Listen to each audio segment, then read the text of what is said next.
শেখ হাসিনা পালানোর ভিডিও দেখেন কিভাবে পালাচ্ছে। এই খুনিকে পালানোর সুযোগই দেওয়া উচিত ছিল না, একে ধরে ফাঁসির কাস্টে ঝুলানো উচিত ছিল। এ তো পালাইয়া গেছে।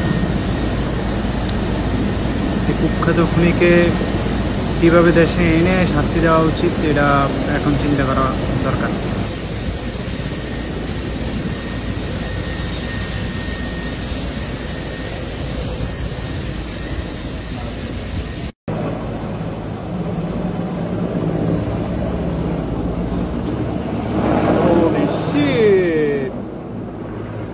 Shit!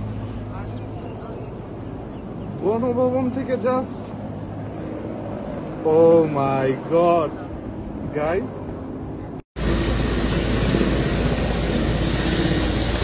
Hey, policeman force.